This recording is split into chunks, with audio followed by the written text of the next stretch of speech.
الله فلا مضل له ومن يضلل فلا هادي له واشهد ان لا اله الا الله وحده لا شريك له واشهد ان محمدا عبده ورسوله. கண்ணியத்திற்குரிய எல்லாம் உள்ள அல்லாஹு ஜல்ல ஷானஹு தஆலாவின் நல்லடியார்களே,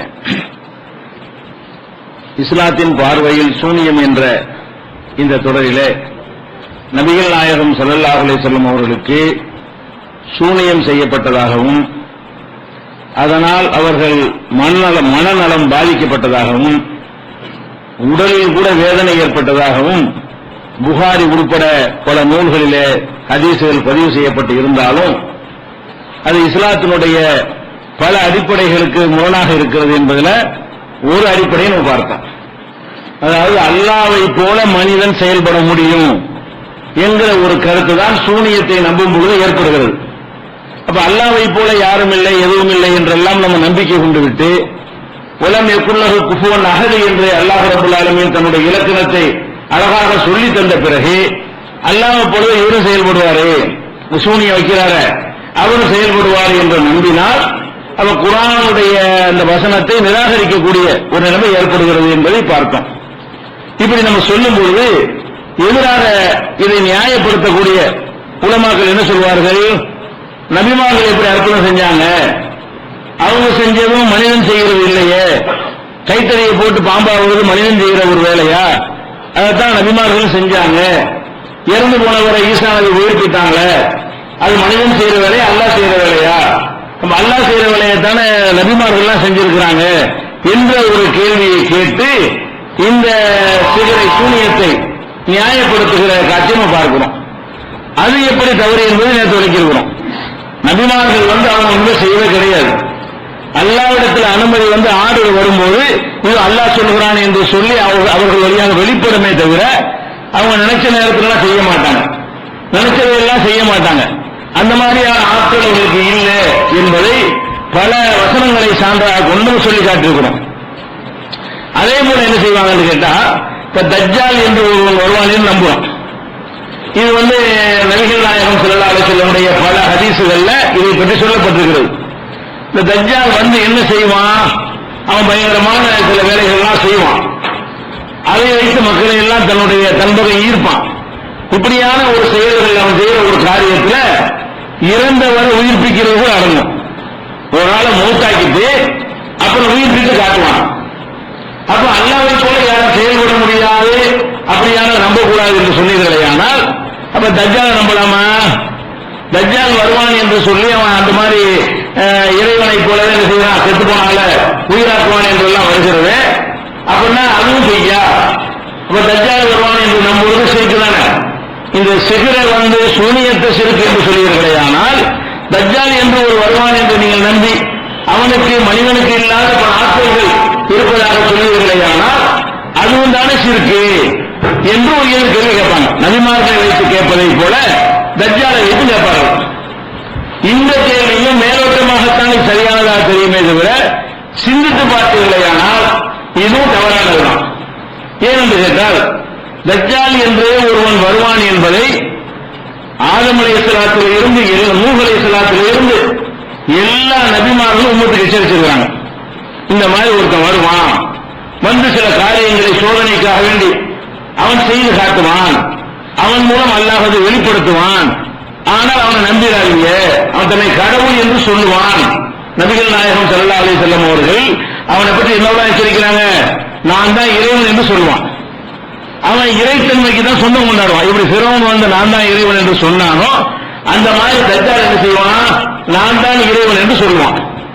அப்ப ரசூல் ஸல்லல்லாஹு அலைஹி சொல்றாங்க, இந்த தஜ்ஜால் இருக்கான பேசிக்கலே எல்லாம் அவனுக்கு அடி வச்சிருக்கான். நான் தான் இறைவன்கிறான், அவனுக்கு ஒன்று கண்ணு. இறைவன் சொல்லக்கூட ரெண்டு கண்ணு அழகா அவனுக்கு ஆக்கி கொள்ள முடியல.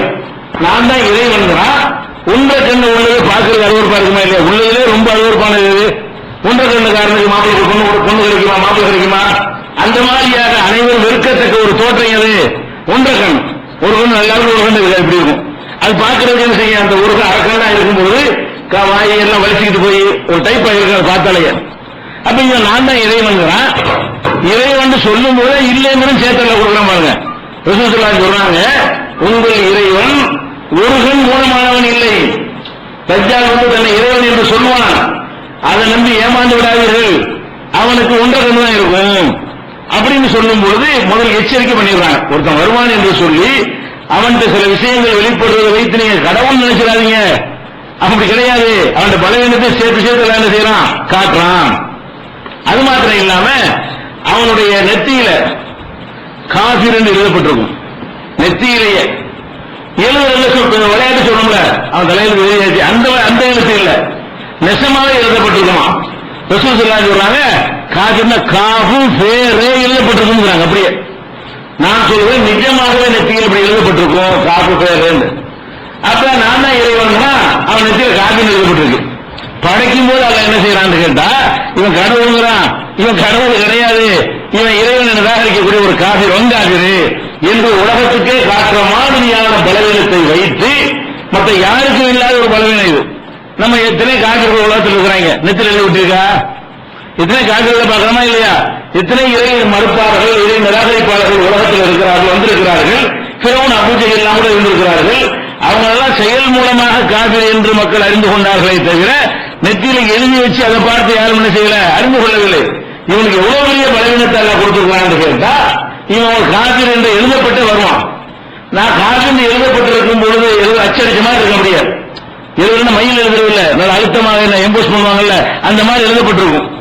அப்ப எழுதப்பட்டத மக்கள் பார்த்து என்ன செய்வாங்க, இவன் தான் நூஹ் நபி எச்சரிக்கை பண்ணாங்களே, ரசூல் ஸல்லல்லாஹு அலைஹி எச்சரிக்கை பண்ணாங்களே, சோதனைக்காக வேண்டி ஒருத்தன் வருவான், நம்ம ஈமான்ல உறுதியா இருக்கிறோமா இல்லையா என்று பார்ப்பதற்காக அவன் மூலம் சில விஷயங்களை எல்லாம் வெளிப்படுத்துவான் என்று சொன்னார்களே, அவன் இவன் தான் என்று அறிந்து கொள்ற வகையில் வரும்போது இதுல இவன் இறைத்தன்மைங்கிற டாபிக்கே வரல.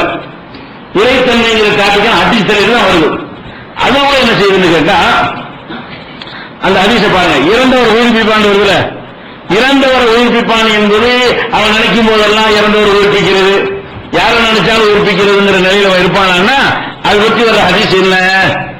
அவன் தஜ்ஜால் வந்த உடனே அவன் என்ன செய்வான், நான் தான் வந்து இறைவன் சொல்லுவானா. அப்போ ஒரு மனிதர் என்ன செய்வாரு, நீ இறைவன் இல்ல, நீ தான் தஜ்ஜாலு, உன்னை பற்றி எனக்கு ரசூல் ஸல்லல்லாஹு அலைஹி வஸல்லம் எங்க நபி எச்சரிக்கை பண்ணியிருக்கிறாங்க, உன்னோட அடையாளம் வரைக்கும் சொல்லி இருக்கிறாங்க அப்படின்னு சொல்லி என்ன செய்வாங்க, அந்த நல்லடியார் வந்து சொல்லுவார், நல்ல மனிதர் வந்து அவனை எதிர்த்து நிற்பார். அப்ப அவன் என்ன சொல்லுவாங்க, மக்களை பார்த்து, இவனை நான் கொன்று விட்டு, இந்த நல்லடியாரை நான் கொலை செய்து விட்டு உயிராக எழுப்பினேன் என்று சொன்னால் அப்பவாது நீ ஏற்றுக்கிறீங்களா அப்படின்னு அவன் கேட்பான். மக்கள் என்ன செய்வாங்க, செஞ்சு காட்டு பார்ப்போம் என்று அவன் சொல்லிடுவாங்க. உடனே என்ன செய்வான், இவரை கொண்டு விட்டு திரும்ப உயிராக்கி காட்டுவான். நான் தான் இறைவனுக்கு ஆதரவு உயிராக்கி காட்டுவான். அப்ப உயிராக்கி காட்டவொன்னே இப்ப உங்களுக்கு சந்தேகம் இருக்கான்னு கேட்பான். அந்த உயிர் ஆக்கப்பட்டவர் இருக்காரு, அவருக்கு உயிரா வந்துட்டாரு, அவர் சொல்லுவாரு, இப்பதான் இன்னும் தெளிவா இருக்கா, நீ இறைவன் இல்லைங்கிறது இப்ப தெளிவாயிருச்சு. ஏனென்று கேட்டால், இப்படி நீ செய்வ, இன்னொரு தடவை உனக்கு செய்ய இயலாது என்று ரசூல் சொல்லிவிட்டார்கள், இப்ப செய்ய பாப்பேன். உடனே கேட்பாரு, ஒரு தடவை இவன் மூலம் அல்லாஹ் வெளிப்படுத்துவான் என்று காட்டி, இது அல்லாஹ் வந்து சோதனைக்காக இவன் வெளிப்படுத்தினானே தவிர இவன் செஞ்சதை இன்னொரு செய்யணுமா இல்லையா? இப்ப என்னை மறுபடியும் கொண்டு பார்ப்போம், மறுபடியும் உயிராக்க பார்ப்போம், வேற எவனையாச்சும் கொண்டு உயிராக்க பார்ப்போம், அப்படியே ஒரு சவால் வருவார். மக்கள் என்ன கடவுள்னா இறந்தவர்கள் உயிர்ப்பித்தான மறுபடியும் செய்ய முடியலையே. அப்ப ஒரே ஒரு தடவை வெளிப்படுத்தி காட்டுவது சோதனைக்காக காட்டினால் அவனிடத்துல அந்த சக்தி இருக்குன்னு சொல்ல முடியுமா? என்னிடத்துல இவனுடைய தூக்குற சக்தி இருக்குன்னா இப்ப வந்து நாளைக்கு தூக்கணும், அது என்னிடத்துல அர்த்தம். திடீர்னு எப்படியும் தூக்கிவிட்டா நாளைக்கு தூக்க முடியல. அப்படின்னா ஏதோ ஒரு நெருக்கடியான நேரத்தில், ஒரு நிர்பந்தத்தில், ஏதோ ஒரு காரணத்தினால் நிகழ்ந்திருக்கிறது, அல்ல என்னிடத்தில் நிகழ்ச்சிருக்கலாம். அப்படி எடுத்துக்கொள்வதற்கு ஒரு புகாரில் நீங்க பாத்தீங்கன்னா 1882வது ஹதீஸ். இதுல தெளிவாக இருக்கிற, கொலை செய்வான், உயிராக்குவான், மறுபடியும் அவன் சொன்னவன இவங்க என்ன செய்வாங்க, நீ தஜ்ஜால் தான், நீ இறைவன் இல்ல, இப்படிலாம் நடக்கும் சொல்லிட்டாங்க, அதான் செஞ்சிருக்கிற, இரண்டாவது அவங்க செய்ய முடியாதுன்னு சொல்லிட்டாங்க, இப்ப செய்ய பார்ப்போம். அப்ப தஜ்ஜால் வந்து அவன் இறைவனை இல்லை, அவன் எந்த சக்தியும் இல்லை என்று அந்த வினாடி நிரூபிக்கப்படுது. ஒரு வினாடிக்கு நான் இறைவன் என்று சொல்றான், அந்த வினாடியில என்ன நிறுவனம் ஆகுது, அவனுக்கு ஒண்ணு முடியாது, அவன் செய்யல. அல்லாஹ் வந்து மக்களை சோதித்து பார்ப்பதற்காக வேண்டி அவனிடமிருந்து ஒரு தடவை அவனிடமிருந்து அல்லாஹ் வெளிப்படுத்துகிறான். இப்படி நடக்கும் என்ற ஒரு நிலைமை அல்லாஹ் வெளிப்படுத்தி காட்டுகிறான் என்பது இந்த புகாரி ஹதீஸில் வழங்குறோம். இப்ப இவன் இறைத்தன்மை வருமா? வராது. அதே மாதிரி ரசூல் ஸல்லல்லாஹு அலைஹி வஸல்லம் அவர்கள் அவன் ஒத்த கண் உள்ளவனா இருப்பான், உங்கள் இறைவன் ஒற்றை கண் உள்ளவன் இல்ல, அழகான உங்கள் இறைவன் அப்படின்னு சொன்னாங்க. அந்த ஹதீஸ் நீங்க எடுத்து பார்க்கறாங்க, புகாரியில 3057 ஹதீஸ் பார்க்கலாம்.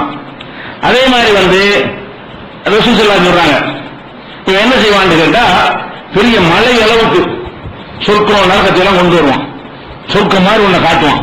பத்திலா சொர்க்கம் என்ன நூலா இருக்கு தெரியுமா, பார்த்த பயங்கரமான ஒரு கவர்ச்சியாகவும் மக்களை ஈர்க்கக்கூடிய விதமாகவும் அது உள்ள நிறைய செட்டிங் எல்லாம் பண்ணி வச்சிருப்பான். அப்ப நரகம் ஒண்ணு காட்டுவான், அந்த நரகம் என்னை கடவுள்னு சொன்னா இது ஒதுக்கி போடுவேன், என்னை கடவுள் இல்லைன்னா இது ஒதுக்கி போட்டுவேன். சொர்க்க நரகத்தை இவனே சிருஷ்டி பண்ணி வைத்துக் கொண்டு 2 இடங்கள்ல நெருப்பு கொண்டத்தை வளர்த்து ஒரு பக்கம் வைத்திருப்பான், ஒரு பக்கம் தோட்டம் துறவுகளை வைத்திருப்பான். இதுல என்னை ஏற்றுக்கிட்டவர்களா இதில் ஒதுக்கி போடுவேன், என்னை மறுத்தவர்களை இதில் ஒதுக்கி போடுவேன் அப்படின்னு சொல்லுவான். ரசூல் ஸல்லல்லாஹு அலைஹி வஸல்லம் சொல்றாங்க அதுக்கு பதில்ல இதெல்லாம் கொண்டு வருவான். ஃபல்லதி யகூல் அன்னஹல் ஜன்னா, இவன் எதை சொர்க்கம் காட்டுகிறானோ அது உண்மையில் நரகம், அது தூக்கி போட்டு நெருப்பாகும்.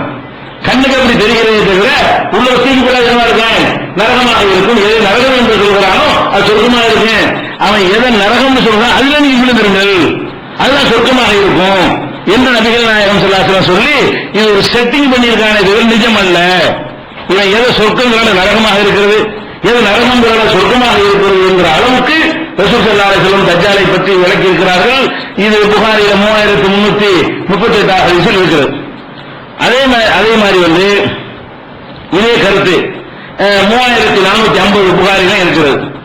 இது போக என்ன செய்யறோம், நம்ம நெத்தில எழுதப்பட்டிருக்கோம்னு சொன்னோம்ல, அது முஸ்லிம்ல 7550 ஹதீஸில் இடம்பெற்றிருக்கிறது. இப்ப இதெல்லாம் வச்சு பார்க்கணும். அது போக ஒரு தொழுகை நம்ம பிரார்த்தனை செய்யறோம், மின் ஃபித்னஸில் மஸீஹ் தஜ்ஜால். 4 விஷயங்களை விட்டு அத்தஹியாத்துல பாதுகாப்பு சொன்னாங்கல்ல, பல துஆக்களை கற்றுத்தந்தாங்க அத்தஹியாத்துல ஓதுறதுக்கு. அதுல ஒரு துஆ என்ன, மின் ஃபித்னஸில் மஸீஹ் தஜ்ஜால், தஜ்ஜாலுடைய சோதனையை விட்டு அல்லாஹ் உன்னை பாதுகாப்பு தர்றேன் என்று முன்கூட்டி நம்ம சொல்லவும் பெற்றிருக்கிறது. ஒருத்தன் வருவான்னு சொல்லப்பட்டு இன்னொரு செய்வான் அவன் செய்யலை என்றும் சொல்லப்பட்டு, இறைத்தன்மை இல்லைன்னு சொல்லப்படுது. ஒருத்தன் வருவான் அவன் இறைவன் இல்ல, இறைவன் எந்த தன்மையும் கிடையாது, ஒன்று 2 வெளிப்படுத்தி காட்டுவான், உள்ள நேரம் மாற்றமா இருக்கு. அவன் செய்யற ஒரே ஒரு காரியம் ஒரு ஆளை கொண்டுட்டு உயிராக்குவான், அந்த ஒரு தான் அது அல்லாஹ் சோதிக்கிறது அவன் மூலம் வெளிப்படுத்தி காட்டுகிறான், அது அவன் செய்யவில்லை மறுபடி செய்ய. இப்படி எல்லாம் சொல்லி தஜ்ஜால் வருவான்னு சொன்னா இது அல்லாஹ் கூட இருக்காங்க. கடைசி அவனை கொள்றதுக்காக ஈசா நபி இறக்கி குன்னும் போட்டுவாரு. இது என்ன கடவுள், கடவுள் வாதம் பண்றானே அவன் 40 நாள் தான் உலகத்தில் இருப்பான். 40 நாளுக்குள்ள என்ன செய்வான், அவனை ஈசா நபி கொலை பண்ணி கொண்டுருவாங்க, முடிஞ்சிச்சு அழிவோம், அவனுக்கு பிரச்சனை முடிந்து விட்டது. அப்ப இது ஒரு குறிப்பிட்ட ஒரு மனிதனை பற்றி இந்த மாதிரி சோதனைக்காக அல்லாஹ் ஏற்படுத்துவான் என்று சொல்லி அவன்கிட்ட பலவீனங்களையும் சொல்லி அவன் இறைவன் இல்லைன்னு சொல்லி இறைவன் இல்லை நெத்தில எழுதப்பட்டதையும் சொல்லி இறைவன் கண்ணை கூட சரி பண்ண முடியாத அளவுக்கு பலவீனமா இருக்கிறான் என்றெல்லாம் சொல்லி இருக்கும்போது இதுவும் சிறு ஒன்னா சூனியத்தை நம்புறாங்க. எப்படி நம்புறாங்க, ஒரே ஒரு ஆளுதான் செய்து வைப்பான், ஒரே ஒரு தான் செய்வான், 2வது வைக்க சொன்னா முடியாதுன்னு அப்படி நம்புறாங்களா? யார் வேணாலும் செய்து வைக்கணும், எப்ப வேணாலும் வைப்பான். அவங்க நம்பிக்கை பிரகாரம் சிகிர் வைக்கிறேன் ஒரு சொல்றாங்க, நான் சிகிர் செய்வேன், நான் சூனியம் செய்வேன் சொல்லி ஏமாத்துறான்ல, அவன் இப்படி எப்ப சொல்லி வைக்கிறானா, நான் ஒரே ஒரு செய்வேன், 2வது செய்ய முடியாது, 3வது செய்ய முடியாது அப்படின்னா சொல்லி வைக்கிறான். எப்பவும் செய்யறானா, நான் எப்ப வேணாலும் செய்வேன், எனக்கே அந்த ஆற்றல் இருக்கிறது, எனக்கே அந்த பவர் இருக்கிறது, அப்ப எப்ப வேண்டாலும் ஒருவன் செய்வேன் என்று நடப்பானே, ஆனால் அவன் சக்தி இருக்குன்னு அர்த்தம். எப்பவாவது ஒரு செட்டிங் பண்ணி செஞ்சு காட்டினான்னு சொன்னா ஒரு செட்டிங் அவங்களுக்கு இருக்கு, நமக்கு தெரியல, அப்படிதான் நம்ம என்ன செய்யணும், விளங்கிக் கொள்ள வேண்டும். அப்ப தஜ்ஜாலுடைய விஷயத்தை வைத்துக் கொண்டு அதுவும் சிறுக்கு இதுவும் சிறுக்கு சொல்ல முடியாது.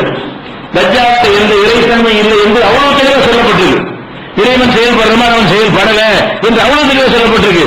ஓடுவான் ஈசா நபியை கண்டு உன விரட்டி போய் தான் சொல்லுவார். அவன் எந்த ஒரு மனிதனாகத்தான் இருக்கிறான் எல்லா வகைகளையும். இப்படின்னு பார்க்கும் பொழுது இதை உதாரணம் காட்டுறாமா, சிறுக்கு தான் சந்தேகமே கிடையாது. அடுத்ததாக இன்னொன்று காட்டுவாங்க, சாமுவேல் ஒரு தருணம், இது குர்ஆன்ல சொல்ற ஒரு விஷயம் தான். என்ன அவன் என்ன மூசா நபி காலத்தில் இருக்கிறான். மூசா நபி அவர்கள் அல்லாஹ் அவங்கள்ட்ட உரையாடுவதற்காக வர சொல்லிட்டான். மூசா நபி ஊரை விட்டு போயிட்டாங்க, தூர் சீனா மலைக்கு போயிடுறாங்க. அவங்க சகோதரர் ஹாரூன் இருக்காரு, அவர் ஒரு நபி தானே, அந்த நபி தலைமையில் அந்த மக்களை எல்லாம் வழி நடத்த சொல்லிட்டு அவங்க போயிடுவாங்க.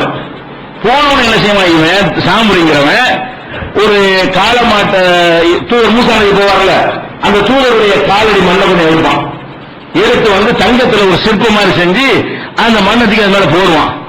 போடுவோம் அந்த காலமாடு, தங்கத்தில் உள்ள காலமாடு சத்தம் போடும். உயிர் உள்ள ரத்தம் சதை உள்ள காலமாடு, எலும்பு உள்ள காலமாடு சத்தம் போடும். இது தங்கத்தில் செய்யற மாட்டு உயிர் இருக்குமா? உயிர் இருக்காது. இது சத்தம் போடுவது என்ன செய்வான் பாத்தீங்களா? சத்தம் போடுதா? சத்தம் தான் போடுது, வேற ஒண்ணுமே வரல. அது பேசல, எதுவும் செய்யல, நடக்கல, ஓடல, ஆடல. இந்த மண்ணலி பொண்ணு என்ன செய்யுது? ஒரு காளை மாட்டுல இருந்து ஒரு சத்தம் வரும்ல, அந்த மாதிரி ஒரு சத்தம் ஒண்ணு வருது. வந்தவன் என்ன செய்யறான் பார்த்தீர்களா? ஹாதா இலாஹு மூசா, இலாஹுக்கும் இலாஹு மூசா, இதான் மூசாவுடைய இறைவன், இதான் உங்கள் இறைவன். மூசா தேடி தப்பா போயிட்டாரு, எங்க போயிட்டு இருக்காரு? அல்லாஹ்வை தேடி. இதான் உங்க இறைவன் சொல்லி, அப்படியா மூசா தப்பா கால்மார் சத்தம் போடுது. அவங்களுக்கு ஒரு சத்தம் வந்தது, இறைவன் நம்பது போதுமானது. இறைவனுடைய இலக்கணம் என்ன, ஆற்றல் என்ன, வல்லமை என்ன அப்படின்னு சிந்திக்கிறதை விட திடீரென்று ஒரு தங்கத்தால் செய்த ஒரு சிற்பத்தில் இருந்து காளை மாட்டுடைய சத்தம் வந்துச்சு பாருங்க, அது ஒன்னே அவனுக்கு என்ன ஆயிடுச்சு? அந்த மக்களுக்கு இறைவன் என்று நம்புவதற்கு போதுமானதாயிட்டு. வந்து பார்த்தா ஹாரூன் எவ்வளவு சொல்லி பாக்குற, வேலை பார்த்துட்டு போயா மூசா தப்பா போயிட்டாரு, திரும்பி வந்து அவர்கிட்ட வணங்குறாரு அப்படின்னு சொல்லிட்டு இவங்க காளை மாட்டை வணங்க ஆரம்பிக்கிறாங்க. அப்ப மூசா நபியில போன உடனே வேகமா வர்றாரு. அல்லாஹ் சொல்லி கொடுக்குறான், போ உங்க சமுதாயத்தை பாரு, எல்லாம் தகவல் விளக்குறாங்க போ அப்படின்னு சொல்லி அல்லாஹ் சொல்லி அனுப்பிடுவான். மூசா நபி வந்து பார்த்தா இங்க எல்லாம் காலமான சிற்பத்தை வச்சுக்கிட்டு என்ன செய்யறாங்க? வணங்கி கொண்டிருக்கிறாங்க. வந்து கடுமையான கோபத்துல ஹாரூனை போட்டு அடிக்கிறாரு, தாடி இப்படி இருக்கிறாரு. எப்படி நீ இந்த மாதிரி தற்காம இருந்த? நான் எவ்வளவு சொல்லி பார்த்து கேட்க மாட்டேன், நான் என்ன செய்யறது? என்னை ரொம்ப பலவீனமாக்கிட்டாங்க, உங்களுக்கு பயப்படுறாங்க, எனக்கு பயப்பட மாட்டேங்கிறாங்க என்றெல்லாம் ஒரு பதில் சொல்ல. பிறகு என்ன செய்யறாங்க? கூப்பிடுறாங்க சாமுடிய. நீ என்னடா பண்ண, உன் வேலை என்னன்னு இருக்கிறாங்க. என்ன நீ செஞ்ச என்னன்னு அவன் சொல்றான். எனக்கு என்னன்னு தெரியல, திடீர்னு மனசுல தோணுச்சு, இந்த மண்ணலி போடணும்னு தோணுச்சு. மண்ணலி போட சத்தம் வந்துச்சு. அவனுக்கு அவனே சக்தி இருக்குன்னு சொல்லல, கதாலிக்கு சகலத்திலையும் நசி. எனக்கு மண்ணை வைத்து நான் தங்கத்தில் சத்தம் வர செய்வேன் அப்படியான ஒரு கலையை கற்றுக்கணும்னு சொல்லவே இல்லை. பதில் இது எனக்கு தெரிஞ்சுதான் நினைச்சுன்னு சொல்லவே இல்லை. திரும்பி இருந்தாலும் அந்த மண்ணலி போடணும்னு அவனுக்கு தோன்றான். போட்டோட அது சத்தம் வந்துருச்சு, அவ்வளவுதான். ஏன் வந்துச்சு, எப்படி வந்துச்சு, அது இந்த மண்ணில் சக்தி இருக்குதா, அந்த காலமாட்டில் அந்த சிற்பத்தில் ஒரு செட்டிங் இருக்குதா? ஒண்ணுமே கிடையாது. திரும்பி நடந்துருச்சு, எனக்கே தெரியாது. அவன்கிட்ட கேட்டா எப்படி நடந்துச்சுன்னு எனக்கு தெரியாது, இப்படி செய்யணும் உள் மனசுல வரும். சில நேரத்தில் உட்கார்ந்து இருக்கும்போது திடீர்னு நாங்க போன்னு சொன்னோம், ஒரு காரணம் இருக்காது. திரும்பி பையன் தோழி பொழுது மாதிரி கூட நேர்ந்துடும். அது ஏதோ விஷயம் போனோம்னு சொன்னா, என்ன கொஞ்சம் இந்த மாதிரி ஒரு சம்பவம் இருக்கு, இதுக்குதான் நம்ம வர வச்சுட்டான் அப்படின்னு நம்ம நினைக்கிறோம். ஒரு மனுஷனுடைய உள்ளத்துல வந்து என்ன காரணம் சொல்லாம திரும்ப ஒன்றை செய்ய வேண்டும் என்று அவனுக்கு தோணும். காரணத்தோடு தான் செயல்பட்டு இருப்போம்.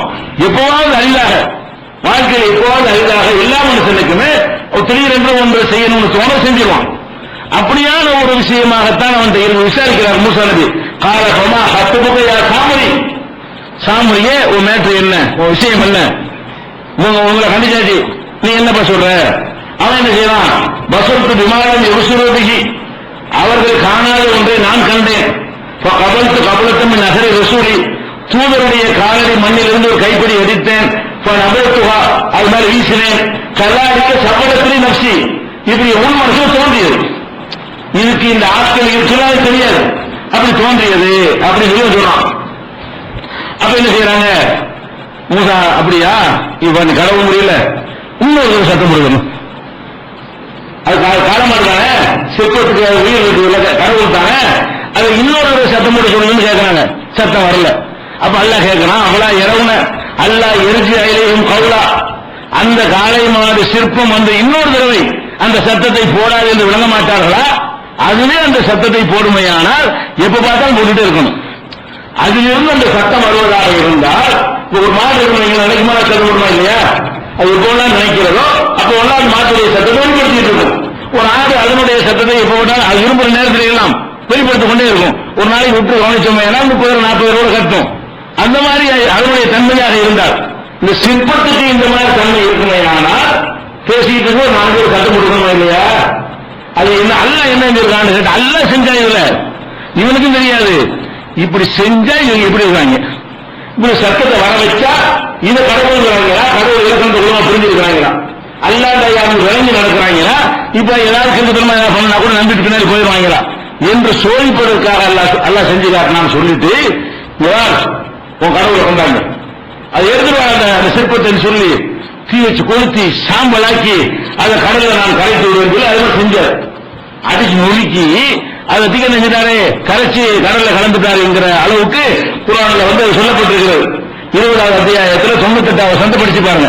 அப்ப எதை கடவுள் மக்கள் தப்பா நினைச்சார்களோ அதை சாமுரியனிடமிருந்து வெளிப்பட்டது உண்மை, செஞ்சவே சாமுரி இல்ல.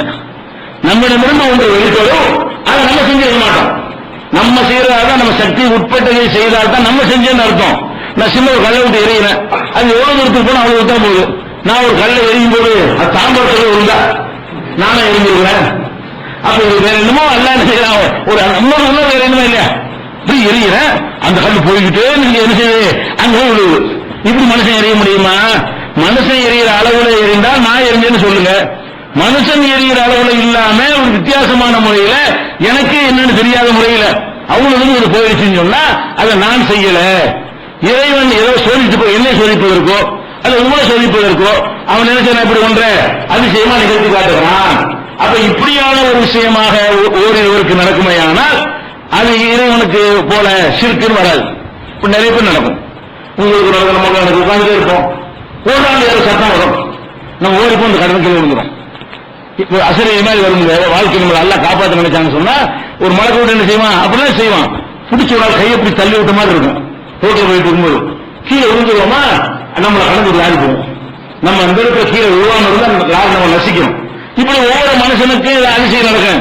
நான் எப்படி விழுந்து தெரியுமா, லாரி ஒருவரை முன்பு அறிந்து சரியாக விழுந்து விட்டேன்னு சொல்லலாமா? இவன் விழுந்தது இவனுக்கே செய்ய ஏன் விழுந்தாண்டு, இவன் தான் இவன் நடந்து அந்த அதிசயம் நிகழ்ந்திருக்கிறது, இவன் செய்யல. இவன் செய்தான் என்கிறதும் இவனுக்கு நிகழ்ந்தது என்பதற்கு வித்தியாசம் இருக்கிறது. எத்தனையோ மனிதர்களுக்கு வாழ்க்கையில் அதிசயங்கள் நிகழ்கிறது, அதை அவன் செஞ்சிருக்க மாட்டான். அப்ப அவன் செய்யாமல் முஸ்லிமுக்கு நடக்கும், காபிருக்கு நடக்கும், யாருக்கு வேணாலும் நடக்கும். அல்லாஹ் அருள் செய்ய நாடிவிட்டான் என்று சொன்னால் யாருக்கு வேணாலும் நடந்துடும். இந்த அதிசயத்தை வைத்து அவன் அறிவு சொல்ல முடியுமா? நான் பஸ்ஸுக்காக காத்துட்டு இருப்போம், ஒவ்வொரு பஸ்ஸும் இல்லை இடம் இல்லை இடம்னு போவோம், அர்ஜென்டான வேலையா இருக்கும், சரியான கோபமா வரும். அப்ப பஸ்லாம் போய் பார்த்தோம்னு சொன்னா 3 பஸ் அங்க ஆக்சிடென்ட் ஆகி எல்லாம் சத்தியம் போய் வரணும். எவ்வளவு பெரிய அருள் செஞ்சிருக்கிறான். டிக்கெட் கிடைச்சிருந்தா என்ன ஆகிருக்கு, இந்த பஸ்ல டிக்கெட் கிடைக்கணும் திட்டணுமே, டிக்கெட் கிடைச்சிருந்தா நம்ம அங்கே டிக்கெட் கிடைச்சிருக்கு. அவன் என்ன டிக்கெட் அவன் இப்படிதான் நினைக்கணும், எப்படி நினைக்க கூடாது. நான் எப்படிப்பட்ட ஆள் தெரியுமா, அந்த பஸ் ஆக்சிடென்ட் ஆகும் தெரிந்து 3 பஸ்ஸை நான் மிஸ் பண்ணி அப்படி சொல்ல தெரியுமா, அதெல்லாம் நாளைக்கு தான் தெரியுது. ஆக்சிடென்ட் ஆனத்தில் பேப்பர்ல படிச்ச பிறகுதான் நேற்று நம்மளை அல்ல காப்பாற்றிருக்கான்னு தெரிகிறது. இப்படியான அதிசயங்கள் நடப்பது சிறுக்கு இல்லையா? நானா செஞ்சாதான் சிறுக்கு. நான் இறைவனை போல செயல்படுகிறேன் என்று ஒருவன் சொன்னால், அது இவன் இறைவனை போல செயல்படுகிறான் என்று இன்னொருத்தனை பற்றி சொன்னால் அது சிறுக்கு. இவனிடமிருந்து அதிசயமாக சில நிகழ்வுகள் நடக்கிறது, ஏதோ ஒரு நடந்திருக்கிறது என்று சொன்னால் அது எல்லாருக்கும் நடக்கும். அல்லாஹ் நாடினால் யாருக்கு சொன்னால் நடக்கும். நீங்க அப்படி நினைத்து பார்த்தீர்களே, ஆனால் ஒவ்வொருத்தரும் தன் வாழ்க்கையில இப்படியான அதிசயங்கள் நீங்க பார்த்திருப்பீர்கள். எப்படி நடந்துச்சு, அப்படி அதிசயமா இருக்குது. ஒரு கடன் அடைக்கிற விஷயமா இருக்கட்டும், காசு வர்ற விஷயமா இருக்கட்டும், ஒரு குழந்தை கொண்டாட விஷயமா இருக்கட்டும், 25 வருஷத்துக்கு என்னமோ பண்ணி பார்த்திருப்பான். போகிற வைத்தியமான ஒண்ணு படுத்துவானா அன்னைக்கு ஒரு குழந்தை உண்டாயிருக்கும். எல்லா வைத்தியம் பார்த்துக்கிட்டு ஒண்ணு சரியா வராதுன்னு சொல்லிட்டு இதெல்லாம் அவங்க சரிப்பட்டு வரான்னு போயிடுவான். இது எப்படி நடந்துச்சு? இப்படி அதிசயங்கள் அல்லாஹ் ஒவ்வொருத்தரும் நிகழ்த்துவான். இவர்கள் இது மாதிரி எல்லாம் தேடி பிடிச்சு வச்சுக்கிட்டு அப்ப இருக்கா, அது மாதிரிதான் இருக்குங்கிறாங்க. சிறுமை அப்படியா சொல்ற? ஒருத்தனை மந்திரவாதிங்கிற, அவன் எங்க இருந்து வேண்டாலும் யார வேணாலும் எல்லாரும் செய்வாங்கிற, எப்ப வேணாலும் செய்வாங்கிற, ஒரு நாள் 100 கூட செய்வாங்கிற, எவ்வளவு ஆளுக்கு வேணாலும் செய்வாங்கிற. அப்ப இது அந்த மனுஷனுக்கே அந்த சக்தி இருப்பதாக சொல்லுவதும், ஒரு மனுஷன்கிட்ட எப்போதாவது ஒரு அதிசயமான ஒரு விஷயம் அவனுக்கு தெரியாத முறையில், அவனை திட்டமிடாத முறையில், அவனை நாடாத முறையில் வெளிப்படுவதும் முன்னா, நானும் இதை நாடல, என்னிடமிருந்து ஒன்று வெளிப்பட்டால் நான் ஆசிரியர் தப்பித்து விட்டேன் என்றால் நானும் நினைத்தேன், நானும் அதை நாடுறேன், நானும் பிளான் பண்ணினேன், என் மீது அது நிகழ்த்தப்பட்டிருக்கு அல்லன்னு கேட்கிறான். இது மாதிரி நடக்கிற விஷயங்களாகத்தான் சாமரி விஷயம் இருந்தே தவிர, அவன் ஒரு அற்புதம் செய்யக்கூடியவனாக இருந்திருந்தால் என்னுடைய காலமாட்டு நீ எரிச்சிருவியா, கடல் கொண்டு கரைச்சிருவியா, பார்த்துருவோமான்னு சொல்லியிருக்கேன். சொல்லலையே, எனக்கு தெரியாது எப்படி அவன் சொன்னா. இது மாதிரியான ஒரு சம்பவங்களை வைத்துக் கொண்டு என்ன செய்யறாங்க அல்லாஹ் கேட்கிறான். அப்பெல்லாம் இரவுல இவர்கள் சிந்திக்க மாட்டார்களா? அல்லாஹ் எரிஜிலும் கவுலா, திரும்பி அந்த சொல்லை சொல்லாது, ஒரு சத்தம் முடிச்சல இன்னொரு தடவை சொல்லாது என்று சிந்திக்க மாட்டார்களா? பல எம்லி குலகும் லருங்களானப்பா, இவர்களுக்கு எந்த ஒரு நன்மையும் செய்யாது தீமையும் செய்யாது என்று விரும்ப மாட்டார்கள். அதனால கடவுள் கடவுள்னா ஒரு சத்தமிட கடவுளா? அப்ப நெசமானவங்க அதோட அழகாக சத்தம் போடுது. இது சிற்பத்திலோட ஒரு தடவை சத்தம் போடுது, நிஜமாக ஒரு நாள் இன்னொரு தடவை சத்தம் போடுது. அப்ப அது கடவுளாது? சத்தம் போட கடவுளுடைய ஒரு அடையாளமா? அப்ப உனக்கு நன்மை செய்யுமா தீமை செய்யுமா? நீ போட்டு ரொம்ப தரிச்சா உடஞ்சு போயிடும், கல்லூரி நசுங்கி போயிடும். இது ஒரு கடவுளா என்று அல்லாஹ் ரப்பல் ஆலமீன் கேட்பது 20வது அத்தியாயத்தில் 89வது வசனத்தில் நீங்கள் பார்க்கலாம். அப்ப இவர்கள் எடுத்துக்காட்டாக என்ன கேட்டா, தஜ்ஜாலு, சாமரி, நபிமார்கள் அற்புதம், இவர்கள் எல்லாம் ஷிர்க் என்று சொல்லுவீர்களான்னு கேட்டால் அது எவ்வளவு பெரிய அறியாம. சிறுக்கு அதுக்கு அவ்வளவு வித்தியாசம் இருக்கிறது, புரிந்து கொள்ள வேண்டும். இப்படி சொன்ன உடனே இதுக்கு ஒரு ஏற்கத்தக்க பதில் இல்லை. அவங்கள்ட்ட உலமாக்கள் சொல்றவங்கள்ட்ட ஏற்கத்தக்க பதில் இல்லை. இருந்தாலும் இத்தனை ஆளும் சொல்லிட்டமே, அது நியாயப்படுத்தணுமே. அதுக்கு என்ன செய்வாங்க தெரியுமா? மனுஷனுக்கு இல்ல ரைட்டு தான், ஜின்னு இருக்குல்ல, அதுக்கு பவர் அதிகம் இருக்குல்ல, ஜின்னை கைவசப்படுத்தி அதை கொண்டு செய்கிறான். எப்படி சிறுக்கு வராது, சிறுக்கு வராதுன்னு ஆக்குறதுக்காக வேண்டி அது என்ன டயலாக் புதுசு புதிய வியாக்கியானம் கொடுக்குறாங்களாம். என்ன வியாக்கியானம்? அந்த சூனியக்காரன் அவன் செய்யறது கிடையாதுங்க, அவன் மனிதன் அளவுக்கு தான் அவன் செயல்படுவான், அதுக்கு மேல சக்தி இல்ல. ஜின்களுக்கு அதிக சக்தி இருக்கா இல்லையா? அந்த ஜின்களை கைக்குள்ள வைத்துக் கொண்டு அதை வைத்து இந்த சூனியத்தை செய்தால் ஜின்னு செய்யத்தானே செய்யும். ஜின்னுக்கு என்ன சக்தி எல்லாம் கொடுத்திருக்கானோ அந்த சக்தியை கொண்டு செயல்பட்டால் அது இணை கருத்து ஆகுமா அப்படின்னு ஒரு கேள்வியை கேட்டு சில சரி ஜின்னை வச்சு செய்தாங்க செய்யறாங்க அப்படின்னு தன்னைத்தானே ஏமாற்றி கொடுக்கிறார்கள். அப்ப என்ன செய்யணும்? இதையும் தெளிவுபடுத்திக்கணும். மனித படைப்பால் ஜின்னு ஒரு படைப்பு இருக்கிறது. மனிதன் நம்ம மனுஷன் கண்ணுக்கு தெரியாம இருக்கோம்ல, கண்ணுக்கு தெரியாத ஒரு படைப்பு அல்லாஹ் படைச்சிருக்கான், ஜின் என்ற படைப்பு. இந்த ஜின் என்ற படைப்புக்கும் மனுஷனுக்கு இருக்கிற மாதிரியே அறிவு இருக்கு, சிந்தனை இருக்கிறது. அதுக்கு கண்ணுக்கு தெரிகிற உருவம் இல்லையே, நெருப்பில் படைக்கப்பட்டதுனால அது உருவம் இல்லையே தவிர அல்லாஹ் தன்னுடைய வல்லமையை காட்டுவதற்கு படைத்து வைத்திருக்கிறானே தவிர அதுக்கு நமக்கு எந்த சம்பந்தம் இல்லை. அந்த ஜின்னு போய் சம்பந்தம் பண்ண போறோமா, பொண்ணு கொடுக்க போறோமா, பொண்ணு எடுக்க போறோமா, கடையில் வேலைக்கு சேர்க்க போறோமா, நமக்கு அதுக்கு எந்த ஒரு தொடர்பும் கிடையாது. ஆனா என்ன செய்யுது? அவன் லாபத்தை இருக்குன்னு காட்டுறதுக்காக வேண்டி இப்படி ஒரு ராஜ்யம் இங்க நடத்துற மாதிரி கண்ணுக்கு தெரியாத படைப்புகளை வச்சு இன்னொரு ராஜ்யத்தை அவன் நடத்துகிறான். ஆனா அதை பற்றி அல்லாஹ்வுடைய தீர்ப்பு என்ன தெரியுமா? நரகம் சொர்க்கம் இருக்கு இல்லையா, சொர்க்க நரகத்தை கொடுப்பது ரெண்டு இனத்துக்கு தான் அதை கொடுப்பாங்க. ஒன்னு மனுஷனுக்கு, இன்னொன்னு ஜின்னுக்கு. அப்ப ஆட்டு கொடுக்கல, மாட்டுக்கு சொர்க்க நரகம் இல்ல, கழுதைக்கெல்லாம் சொர்க்க நரகம் கிடையாது. ஏன்? பகுத்தறிவு இல்லை. அப்ப ஜின்னுக்கு கொடுக்கலான்னு என்ன அர்த்தம்? யாரு கொடுக்க முடியும்? பகுத்து அடைகிற அறிவை கொடுத்து கடவுள்டா என்ன, அல்லாண்டா என்ன, இறைவன்டா என்ன, இதெல்லாம் ஆய்வு செஞ்சு புரிந்து கொண்டு அதை மறுக்கிறான், அவனுக்கு தான் நரகத்தை கொடுக்க முடியும்.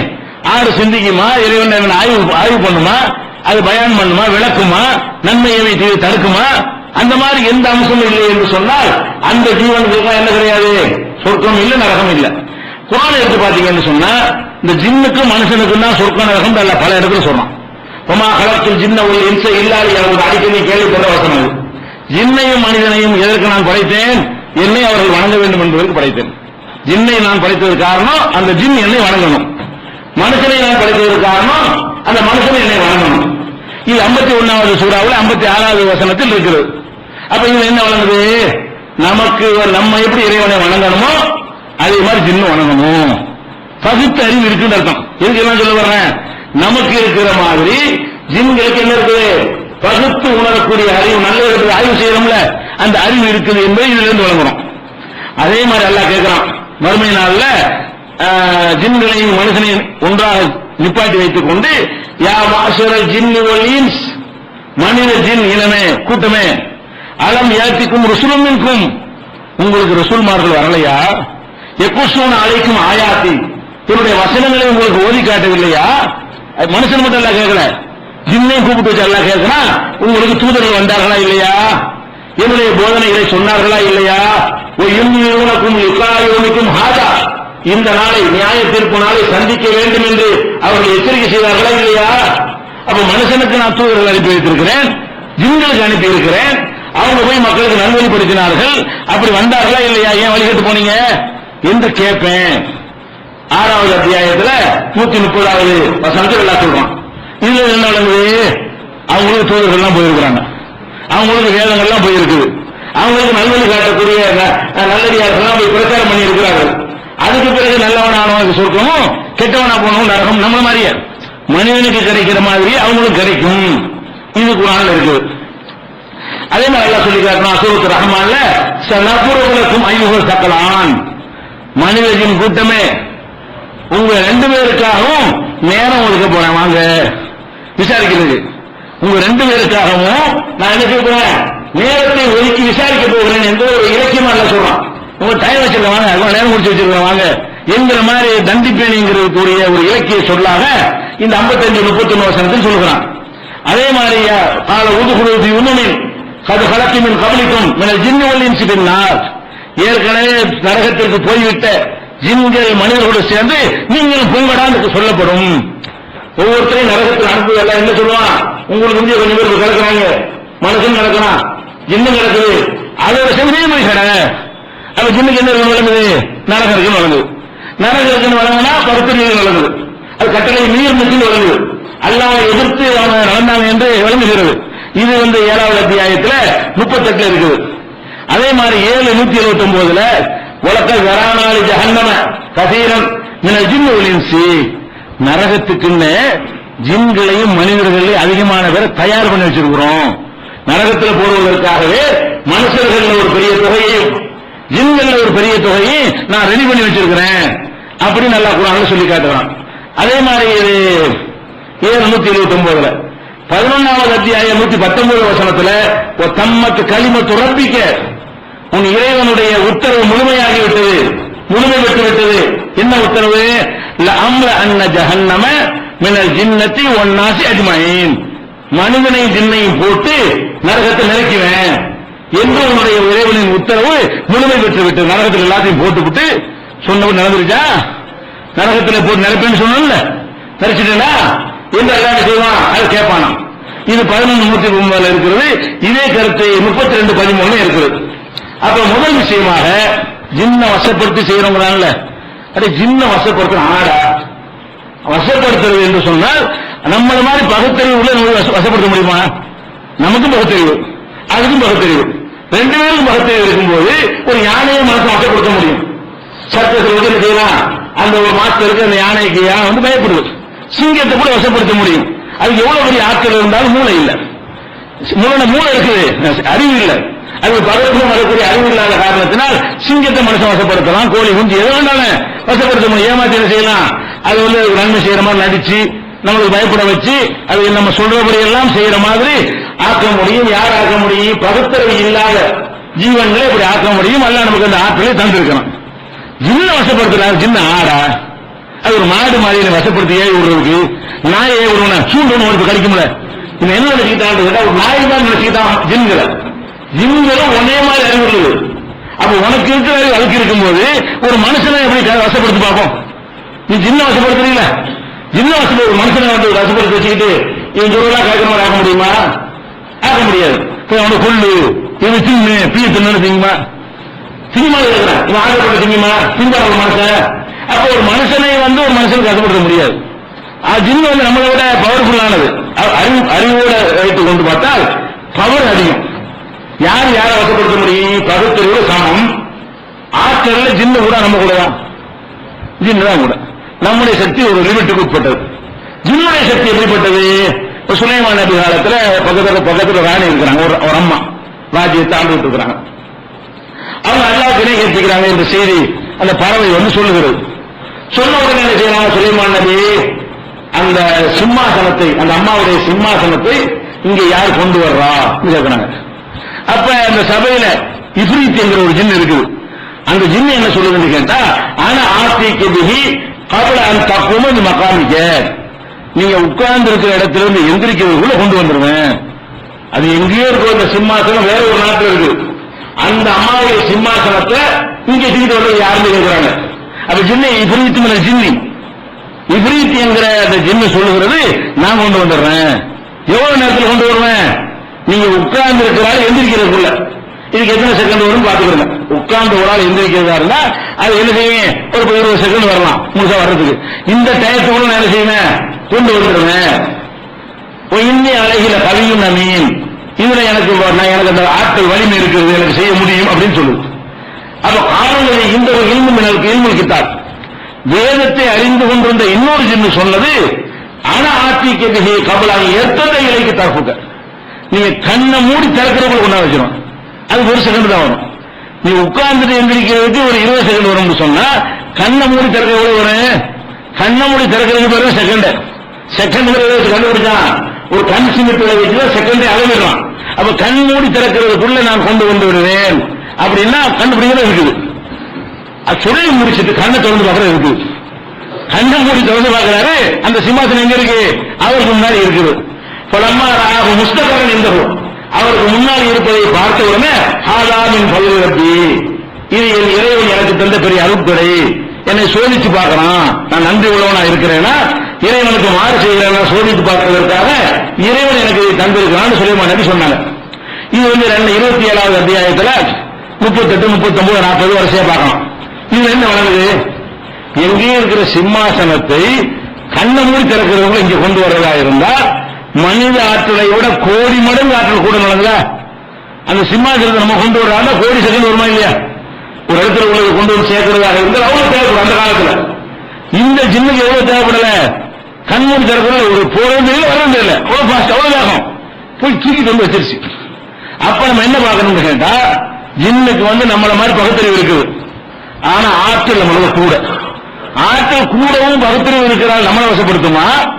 ஆற்றல் கம்மியா இருக்கிறாள் போய் ஆற்றல் கூட உள்ள ஜின்ன வசப்படுத்த முடியுமா? வசப்படுத்துறா நம்மளை வேண்டாம் ஜின்ன வசப்படுத்துமே தவிர அது எனக்கு வசப்படுத்தணும் ஒரு மீதிக்கு தாங்குவோமா? வசப்படுத்துறது என்று சொன்னால் நம்மளை பத்தி ஏதாவது பயம் இருந்ததுன்னு வசப்படுத்த முடியும். ஒன்றை வசப்படுத்துறோம் என்று சொன்னால் யானைக்கு நம்மளை பத்தி பயம் இருக்குது, சிங்கத்துக்கு நம்மளை பத்தி ஒரு பயம் வைத்திருக்கிறோம். அந்த பயத்தை வைத்து அந்த சிங்கம் நமக்கு கட்டுப்படுகிறது. அப்ப ஜின்னு நமக்கு கட்டுப்படும் என்று சொன்னால் நம்ம அடிச்சிருவோம், நமக்கு பயப்பட போதா? நம்ம அடி அதனுடைய சமமாகுமா? அது அடிபடுத்த நம்ம தாங்க இயலுமா? நீ என்னை வசப்படுத்த நான் உன்னை வசப்படுத்தணும் கேட்காதா? அப்ப ஜின்ன வசப்படுத்துறேன்னு சொல்றாங்க. எப்படி உணவை விட ஆற்றல் கூடவே குரான்ல சொல்லப்படுது. அப்ப ஆற்றலில் கூட அறிவில் சமம். நம்மள மாதிரி அறிவு படைத்த ஒரு சமுதாயம் சக்தி எடுத்துக்கொண்டால் யாரு கூட? ஜின்கள் கூட. அதே மாதிரி அல்லாஹ் என்ன சொல்லி காட்டுறா? இது 27 அத்தியாயத்துல 38 இருக்கா? அதே மாதிரி அல்லாஹ் சொல்லி காட்டுறான். இப்ப நம்ம இங்க இருந்து மனிதன் வாகனத்தெல்லாம் கண்டுபிடிச்சு விண்வெளிக்கெல்லாம் போறான். இதெல்லாம் கண்டுபிடிக்கும் போது மனுஷன் போக இயலாது. பூமியை தாண்டி ஆகாயத்தில் பறக்க இயலுமா? அப்புறம் விமானத்தை கண்டுபிடிச்சான், அப்புறம் ராக்கெட்டு, அதெல்லாம் கண்டுபிடிச்சு ஒரு செவ்வாய் வரைக்கும் போய் என்ன செய்யறான்? ஆள் இல்லாத பேர் அனுப்பியிருக்கான். மனுஷனை சந்திர மண்டலத்திற்கு அனுப்பி பார்த்திருக்கான். இதெல்லாம் போயிருக்கோம். இதையெல்லாம் தாண்டி வானம் இருக்குது. இதுக்கெல்லாம் மேல என்ன இருக்குது? இந்த கோள்கள், கிரகங்கள், இந்த கேலக்சி எல்லாத்துக்கும் மேல இருக்கிறது வானம். அந்த வான அளவுக்கு மனுஷன் போனானா சூரியனுக்கு ஒண்ணு போகல. செவ்வாய்க்கே மனுஷன் அனுப்பலாம், கருவிகளை விசமத்தை கேட்டுக் கொண்டிருக்கிறான். அப்ப அவ்வளவு பெரிய தொலைவில் எதிர்க்கிறது வானம் கூட இருக்கிறது. இந்த ஜின்கள் என்ன செய்யும்னா ஒரு செகண்ட் அங்க இருக்கு இங்க இருக்கும். ஜின்கள் எங்க வருமா? இங்க ஒட்டு கேட்பதற்காக மலக்குகள் என்ன பேசுறார்கள் என்று ஒட்டு கேட்பதற்காக ஜின்கள் அங்கே போகும். போயிட்டு ஒட்டு கேட்கிறவர்கள் மலக்குகள் தெரிஞ்சவன அவங்க தீப்பந்தத்தை வீசி வேற தேடிப்பார்கள். உடனே ஜின்கள் கீழே வந்துவிடும். கண்ணுக்கு தெரியாத படைப்பு மலக்குகளுக்கு தெரியும், நமக்கு தான் தெரியாது. அப்ப இதை வச்சு பார்க்கணும் என்னன்னு கேட்டா, அவங்க இங்க இருக்கிற மாதிரி இருக்கும், மேல போயிருவாங்க, மேல இருக்கிற மாதிரி கீழே வந்துடும். அப்படியான ஒரு அதிகமான சக்தி வாய்ந்த ஒரு படைப்பாக்கியது ஜின்கள் வருது. இந்த ஆற்றல் அவங்களுக்கு இருக்குங்கிறது எங்க இருக்குன்னா 22வது சூறாவுல 8, 9, 15வது சூறாவுல 17, 18, 37வது சூறாவுல 9வது வசனம். இவங்க எல்லாம் என்ன இருக்குன்னு கேட்டா, ஜின்கள் மேல் உலகம் இருக்குல்ல, வானம், ஒவ்வொரு வானமா மேராஜ் போய் தட்டினாங்களே அங்க வரைக்கும் போயிருக்கு. முதல் வானம் வரைக்கும் எழுதும்போது ஜின் போகுது. அப்ப எந்த ராக்கெட் இல்ல, கருவி இல்ல, மனுஷன் நாளைக்கு போறாங்க இவங்க கருவியை கண்டுபிடிக்கல. அப்ப ஒளி வேகத்தில் அதனுடைய பிரயாணம்லாம் இருக்குன்னு சொன்னா அதனுடைய பாஸ்ட் வேகம் அவ்வளவு அதிகம் என்பதை பார்க்கணும். இப்ப நம்ம என்ன பார்க்க வேண்டியிருக்கு கேட்டா, லாஜிக்காக மனிதன் எப்படி ஜின்னை கட்டுப்படுத்துவான்?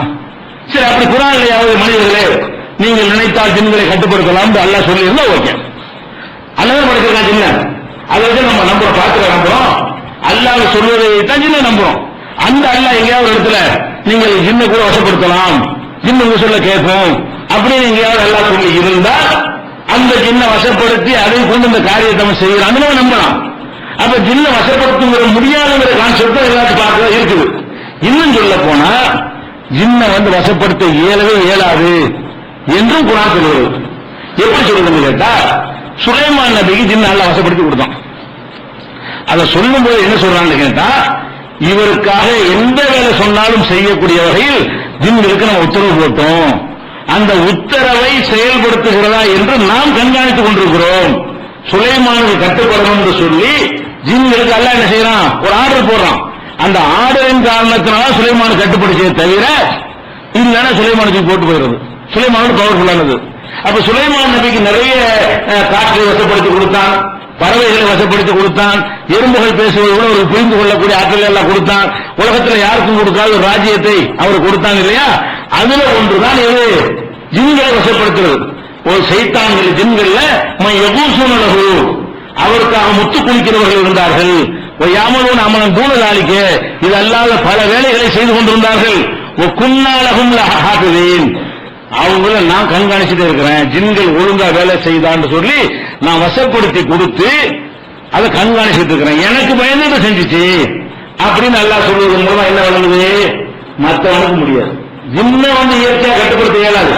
அல்லாஹ் வசப்படுத்தி கொடுத்ததுனால் நடந்திருக்கிறது என்று சொல்லி 21வது சூறாவுல 82வது வசனத்தில் இருக்கிறது. அதே மாதிரி 34:12 என்ன இருக்கிறது? இந்த சுலைமானுக்கு வசப்படுத்தி கொடுத்தேன், எந்த ஜின்னாவது அதை மீறினால் கடுமையாக நான் தண்டிப்பேன் என்று எச்சரிக்கை செய்தேன். அல்லாஹ் எப்படி கட்டுப்படுத்தி கொடுக்கிறான்? சுலைமான் சொல்லத்தான் கேட்கணும், எல்லாம் நடக்கிறது வேற என்று எச்சரிக்கை பண்ணினேன் என்று சொல்லி 34:12 வசனத்தை சொல்லி காட்டுறான். அப்ப இதெல்லாம் வச்சு பார்க்கக்கூடிய நேரத்தில் சுலைமான் நபிக்கு ஜின்னை வசப்படுத்தி கொடுத்தது அவருக்குரிய தனிச்சிறப்பா, மனிதனுக்கு இயல்பாக வசப்படுத்த முடியும் அல்லையா வசப்படுத்தி கொடுக்கணும், அவரே வசப்படுத்திக்கிறார. ஜின்னை மனசன் வசப்படுத்த முடியும் என்றால் இது ஒரு பாக்கியமா இல்ல சொல்லுவான. காற்றை வசப்படுத்தி கொடுத்தேன்னு நல்லா சொல்றான். காற்றை வசப்படுத்த முடியுமா? முடியாது. முடியாத காரணத்தினால நான் வசப்படுத்தி கொடுத்தேன் நல்லா சொல்றான். அந்த மாதிரி ஜின்னுக்கு என்ன சொல்றான்னு கேட்டா, இந்த ஜின்னை மனிதனுக்கு வசப்படுத்த முடியாது, ஆனால் நான் வசப்படுத்தி கொடுத்திருக்கிறேன். அப்ப ஜின்ன சுலைமான் நபிக்கு வசப்படுத்தி கொடுத்தது அவருக்குரிய சிறப்பு என்று இதில் வழங்கணும். அது மாத்திரம் இல்லாம அவர் இதெல்லாம் பார்த்துட்டு அவருக்கு ஒரு பயம் வருது. என்னது, என்னடா பறவை நம்மள்கிட்ட பேசுது, எறும்பு பேசுது, காத்து நம்ம சொல்லலாம் கேட்குது, ஜின்னு எல்லாம் நம்ம கட்டுப்படுது, இப்படியான ஒன்றை வைத்து நம்ம அல்லாஹ்வுக்கு நன்றி செலுத்தணும். இந்த மாதிரி ஒன்று வேற எவனுக்காக கொடுத்தா அவன் என்ன ஆயிடுவான்? அவன் மனுஷனா இருப்பான். நான் கடவுள் சொல்லி பயப்படுறாரு அவரு. அப்ப என்ன செய்யறாரு? ரப்பி ஹப்லி முல்கன் லா யம்பகி லி அஹ்லின் பாதி, இறைவா எனக்கு பிறகு யாருக்கும் இந்த இவன் கொடுத்து விடாது, எனக்கு நீ கொடுத்திருக்கிறாய், இந்த மாதிரியான ஒரு வல்லமை என்ன செய்யறாங்க, வேற யாருக்கும் கொடுத்துறாதுன்னு சொல்லி யாரு துவா செய்யறா? சுலைமான் நபி துவாவும் செஞ்சுட்டாங்க. அல்லாஹ் அவருக்குத்தான் இந்த ஆற்றலை, இந்த சக்தியை, சிறப்பை கொடுத்து இருந்தான், வேற யாருக்கும் இல்லை, வேற யாருக்கும் கொடுக்காது என்று ஒரு துவாவும் செய்து விட்டார். அந்த துவா அல்லாஹ் ஏற்றுக்கொள்ளவும் செய்து விட்டான் என்பதற்கு ஹதீஸ்ல ஆதாரம் இருக்கிறது. எப்படி இருக்கிறது? நபிகள் நாயகம் ஸல்லல்லாஹு அலைஹி வஸல்லம் சொல்றாங்க, ஒரு நாள் சுபஹு தொழுத பிறகு, சுபஹு தொழுத சுலைமான் நபி துவா யாருக்கும் கொடுக்காதுன்னு கேட்டார்ல, அதனுடைய நம்பர் 38, 38 வசனத்துல 35வது வசனம். இப்ப ரசூல் ஸல்லல்லாஹு அலைஹி வஸல்லம் செய்யறாங்கன்னா மக்கள் சொல்றாங்க, நேற்று இரவு இஃப்ரீத், அந்த இஃப்ரீத் இருக்குல்ல, அந்த இஃப்ரீத்ங்கிற ஒரு ஜின்னு என்னிடத்தில் ரொம்ப சேட்டை பண்ணியது, என்னுடைய தொழுகையெல்லாம் கெடுக்க பார்த்தது, அதை பிடிக்கக்கூடிய வாய்ப்பை எல்லாம் எனக்கு தந்தான். கிட்ட வர பிடிக்கிற அளவுக்கு அந்த இஃப்ரீத்ங்கிற ஜின்னு வந்துருச்சு. நான் அதை பிடிச்சி தூண்ல கட்டி காலையில வரக்கூடிய மக்களுக்கெல்லாம், மதீனாவில் எல்லா மக்களும் பார்க்கறதுக்கு ஏற்பாடு செய்யலாம் நினைக்கும் பொழுது என் சகோதரர் சுலைமான் செய்த துவா எனக்கு ஞாபகத்துக்கு வந்துருச்சு. என்ன துவா? அல்லாஹ் எனக்கு கொடுத்த இந்த ஆற்றலை யாருக்கு கொடுக்கான்னு கேட்டுட்டாரு. அப்ப இது நம்ம அவருடைய துவாவுல இது அடங்குன்னு அர்த்தமாக இல்லையா? அவர் கேட்ட துவாவில் இது அடங்குது, அதனால நான் விட்டுட்டேன். சுலைமான் நபி ஒரு துவா செஞ்சிருக்கிறாங்க, அந்த துவா செஞ்சிருக்கும் போது நம்ம அந்த ஜின்னை கட்டுப்படுத்துறது என்பது அது தகாது, அது கூடாது என்பதற்காக வேண்டி நான் அந்த எண்ணத்தை கைவிட்டுட்டேன் என்று ரசூல் ஸல்லல்லாஹு அலைஹி வஸல்லம் சொல்றாங்க. இது புகாரில 461 ஹதீஸில் இருக்கிறது. இது எல்லாத்தையும் ஒட்டுமொத்தமா வைத்து பார்த்தா என்ன தெரிகிறது? ஜின்கள் ஆற்றலில் நம்மை மிஞ்சியது, அதை மனுஷன் கட்டுப்படுத்த இயலாது. சுலைமான் நபிக்கு அல்லாஹ் உத்தரவு போட்டு கட்டுப்படுத்தினான். அவர் வேற யாருக்கும் அதை கொடுக்காதுன்னு துவாவும் செஞ்சு விட்டாரு. அந்த துவாவுக்கு இது அர்த்தம் ரசூலுல்லாஹ் வழக்கம் சொல்லிவிட்டாங்க. இல்லைன்னா நானே பிடிச்சு கட்டி காட்டிருப்பேன் உங்களுக்கு, ஜின்ன பிடிச்சு கட்டி போட்டு இந்த பாரு இதான் ஜின்னு என்று அவங்களுக்கு காட்டி இருப்பேன். சுலைமான் நபி துவா செஞ்சதுனால அது சாத்தியம் இல்லாம போயிடுச்சு. அப்ப என்ன விளங்குது என்று கேட்டா, ரசூல் ஸல்லல்லாஹு அலைஹி வஸல்லம் உட்பட யாரும் இந்த ஜின்னை தன் கையில கண்ட்ரோல்ல வைத்துக் கொள்வது என்பது இஸ்லாத்தில் இல்லை. அது இறைவன் கொடுக்கவில்லை. அது சுலைமான் நபியோடு முடிந்து விட்டது. அது அல்லாஹ் வசப்படுத்தி கொடுத்ததுனாலதான் கட்டுப்படுச்சே தவிர அவனுடைய தன்மை கட்டுப்படுவது அல்ல. அவனுடைய தன்மை மனுஷனுக்கு அடங்கி நடப்பது அல்ல. இவ்வளவு தெளிவா இருக்கும்போது ஜின்னை கட்டுப்படுத்தி என்ன செய்யறாரு இவரு சூனியம் பண்றாரு. அது சும்மா பொய்யது அப்படின்னு சொல்லவே இல்லை. இவங்க ஏமாத்திருக்கா சொல்றது. அந்த ஜின்னுங்கிற நம்பாதவன்லாம் சூனியம் செய்யறான். இந்துக்கள் செய்யறான் ஜின்ன என்ன தெரியுமா? இந்துக்கள் முஸ்லீம் ஜின்ன நம்புறோம். இந்துக்கள்ல உள்ளவனும் இந்த மாதிரி நாங்க சூனியம் வைக்கிறோம் ஏவல் வைக்கிறோம் சொல்றான். அவங்க ஜின்ன என்ன தெரியுமா? அப்ப சூனியம் என்பது அவன் ஏதோ மந்திரத்தை வச்சு செய்யறேன்னு தான் சொல்லிட்டு இருக்காங்க தவிர இவங்க சொல்ற வார்த்தை யாரும் சொல்லல. இவங்க தங்களை தற்காத்துக் கொள்வதற்காக வேண்டி அது ஜின்ன வச்சு செய்வார்கள். அப்ப ஜின்னு அவனுக்கு தெரியாதா அதை செய்ய முடியும். அதை சிந்திக்கணும். அது போக ஜின்ன வச்சு செய்யறதா இருந்தா அதுக்கு எதுக்கு முடி, அதுக்கு எதுக்கு காலடி மண்ணு, அதுக்கு சட்டை இருக்கு, அதுக்கு பேச மாட்டேன் அவர் ஒரு ஆர்டர் செஞ்சுட்டு போகுது. அப்ப இதெல்லாம் இதை வச்சுக்கிட்டு இந்த மாதிரி செஞ்சுக்கிட்டு தான் செய்யறாங்களாம். அவனே இப்படி சொல்லல. சூனியம் செய்யறேன்னு சொல்லி ஏமாத்துறேன்னு சொல்லாத ஒன்றை இவர்கள் புதுசா சொல்றாங்க. சூனியம் என்ன தெரியுமா? ஜின்களை கையில் வைத்துக் கொண்டு அதை வச்சுக்கிட்டு மனிதர்கள் பாதிப்பு ஏற்படுத்துறது. இன்னொன்னு கவனிக்கணும். ஜின்னு மனுஷன் கையில் இருந்தா அவன் இந்த மந்திர வேலையை செய்வான். நான் கேட்கிறேன், ஜின்னு என் கையில எடுத்துட்டு வைங்க, நான் என்ன செய்வேன்? போய் ரிசல்ட் வந்து அள்ளிட்டு வா, அந்த சிம்மாசனத்தை கொண்டு வந்து எல்லாம் வந்துருமா இல்லையா? கோலார் தங்க வயதில் ஒரு 50 தடவை கொண்டு வா, நான் அள்ளி கொடுப்பேன். நான் எதுக்கு 1,000 ரூபாய்க்கு மந்திரம் பண்ணிட்டு இருக்கிறேன். அப்ப ஜின்னு வச்சிருக்கிற பொய்ன்னு வரல. ஜின்னு வச்சிருந்தான்னு சொன்னா அவளை பார்த்து இருக்கணுமா இல்லையா? இந்த 13 மாடி உள்ள விழுந்துருச்சு. ஜின்னு என்ன செய்யலாம்? 2 நிமிஷம் போதும், புட்டு புட்டு போட்டு தூக்கிட்டு யாரும் செத்து இருக்க மாட்டான்.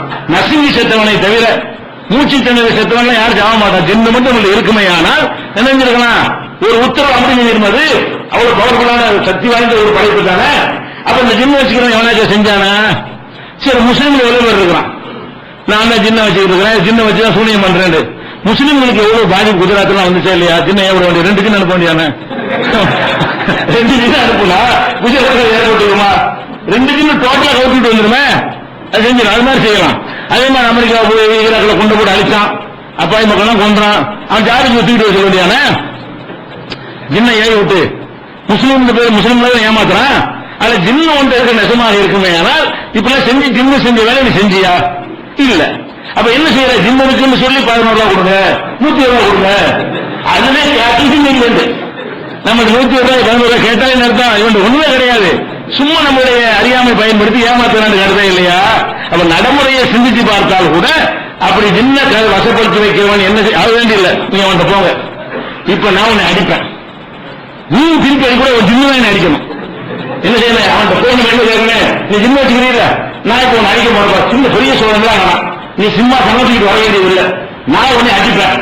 அடிக்கும் போது நீ கையை கட்டிக்கிட்டு இருக்கே, உன்கிட்ட இருக்க ஜின்னு அது என்னை தடுக்கணும், அது என்னை திருப்பி அடிக்கணும். அப்படி செய்யறான்னு கேட்டுப்பாங்க. செய்யறான் அடிச்சிடாதேமா, கத்தி எடுத்து குத்த போக நான் குத்துவேன். ஆனா நீ கையை கட்டி சும்மா இருக்கணும். உன் ஜின்னு தான் என்ன கத்தி பிடி என்ன குத்திடணும். அப்படி கேட்டு பாருங்க, மாட்டேன்றான். அப்ப என்ன அர்த்தம்? இல்லைன்னு அர்த்தம். அப்ப அதெல்லாம் செய்ய மாட்டேங்கிறான். அப்ப அவன் ஒரு வயல் வச்சிருக்கான்னு வைங்க, ஒரு விவசாயம் பண்றான். அவன் விவசாயம் கூலிலாம் டிராக்டர் அவனுக்கு தேவையா? ஜின்ன விட்டு 1000 ஏக்கர் உருந்துட்டு ஊருக்கு வந்துடுறது. வேலை முடிஞ்சு வச்சுருவாங்க. அறுக்க வேண்டி இருக்குது. இந்த எல்லாத்தையும் அறுத்து கொண்டு வாங்க, ஒரு சக்தி அவனை வச்சிருமா இல்லையா? அப்படிலாம் நான் செஞ்சு காட்டிருக்கான். ஜின்ன வச்சுக்கிறேன்னு சொல்லக்கூடியவன்னா சில்லறை வேலை பார்த்து பாக்குறானது, பெரிய வேலை ஜின்ன வேலை பார்க்கறானவன் மனுஷன் பார்க்கறான். அது ஜின்னு செய்யற வேலையை பார்க்கணும் இல்லையா? யதார்த்தமா பார்த்தாலும் தெரியுது ஜின்னைலாம் அப்படிலாம் கட்டுப்படுறது. ஜின்னு படைப்பு நம்ம நம்பணும். ஈமான் சம்பந்தப்பட்டது, மறைவானது. இன்னும் சொல்ல போனா அல்ல என்ன சொல்றான்னு கேட்டா, ஜின்களை சொல்லும் பொழுது அதை நம்ம பார்க்க இயலாது. அது முக்கியமான பயன். பார்த்தாலும் கட்டுப்படுத்த முடியும். ரசூல் ஸல்லல்லாஹு அலைஹி வஸல்லம் கட்டி போட்டு காட்டலாம் நினைச்சாங்க. ஆனால் சுலைமான் நபி துஆ செஞ்சது அடங்கிருச்சுன்னு விட்டுட்டாங்க. அப்ப பார்க்க முடியாது என்பது அடங்குது. ஜின்களை நீங்க பார்க்க முடியாது. அல்ல அழகா சொல்றான் பாருங்க, யா பனி ஆதம், ஆதமுடைய மக்களே, லா யஃப்தினன்னகும் ஷைத்தான், ஷைத்தான் உங்களை குழப்பத்தில் ஆழ்த்திவிட வேண்டாம்.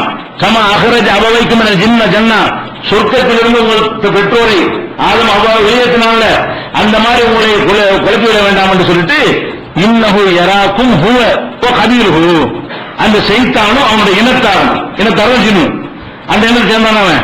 அப்ப ஷைத்தானும் அவனுடைய இனத்தாரும் உங்களை பார்த்துக் கொண்டிருக்கிறார்கள். மின் ஹைசுலா தரவுணவும், நீங்கள் அவர்களை பார்க்காத வகையில்.